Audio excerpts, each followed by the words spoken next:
the other day you had a gentleman on and you were talking about, I wish I could remember his name. You were talking about names of vehicles, and you talked about Subaru. And you guys were talking about Subaru, the car company. The Pleiades, right? There you go. That's right. Subaru is, I guess, the Japanese word for Pleiades. And there are many cars, automobile manufacturers with names related to the stars. But anyway, here's more about Subaru. Subaru, it's a transportation conglomerate on Earth, off planet. Guess what? Subaru makes small spacecraft for civilian use. Yeah. So you will see Subaru cars on Earth, and you'll see Subaru vehicles off planet. And here comes the branding. Subaru, we know what you're thinking, but we learned our lesson. We promise that none of our spacecraft look like the Subaru Baja.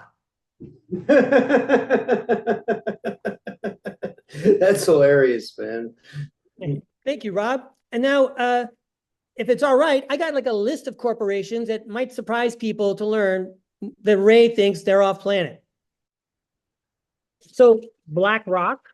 Well, we know they're off planet. Yeah. I mean, that like. Yeah, BlackRock. Okay. I don't have to explain anything, apparently. BlackRock, BMW. There's an off-world corporation not here on Earth called Mondelez International. They make food replicators. Caterpillar, the big excavation company. Samsung, the Mars company, where Mars bars comes from. Raytheon Technologies. See what else? Moderna. Nintendo. I'm not surprised about Nintendo. Nestle. You can imagine what they prepare out there, food for long trips and such. Chocolate milk for like outer space chocolate milk, like I wonder where they get their milk, like, or if it's like a space milk of some sort, like if they like I don't know, it's interesting, like if they have like some kind of like I don't know, maybe it would be oat milk or almond milk or something like that, or I don't know, space milk, I don't know, like it's just so interesting to think about. So the thing that I'm scared about, and I don't mind bringing it up because it kind of goes with our theme today, is that a lot of people off planet have food from replicators. And to get the replicator to make something, you need to put something in. Well, you know what? Your body works the same way. You put something in and something comes out. And then you got to put something back in again. So you take what you had just come out, you put it in the replicator, and it comes out, and then you get to put it down your throat again. You're recycling. You're starting by recycling your feces is what I'm trying to get at. So I don't know how fresh and healthy it is. You could just plug it into the computer. All right, I'd like something that tastes like oat milk. I know where it comes from. You restructured the atoms. It's not what it was before, but it's oat milk. Okay, I'll drink it. Oh, I can. That's insane. Right. Well, anyway, and I hear it's quite prevalent out there. Northrop Grumman, and then there's the CNPS, the Chinese National Petroleum Group, and one more that makes me surprised is Eastman Kodak.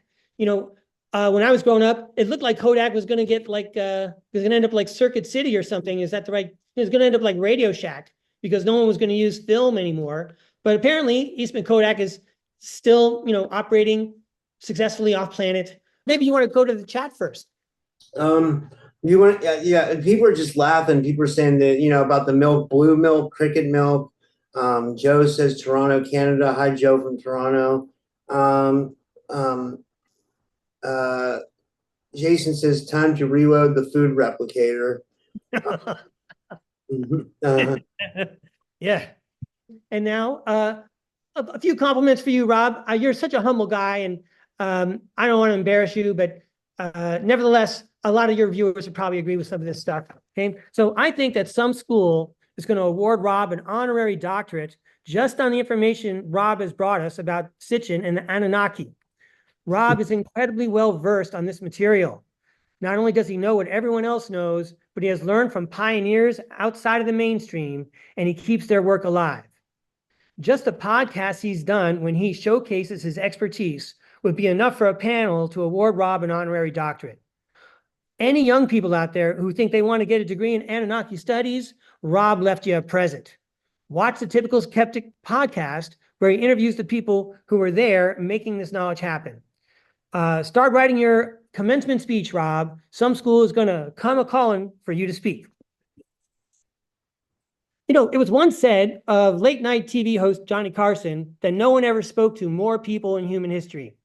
I'm throwing Rob's name in as the host who has probably spoken to the most secret space program experiencers. Rob has spoken to more bodhisattvas and Buddhas than anyone in human history. I'm pretty sure of that. And every week, Rob has someone on the show that can heal you, or has been to the moon, or has civilization-changing research to share, and they all tell a good story. Rob puts out more shows in a week than there are days in a week. So take that, Johnny Carson.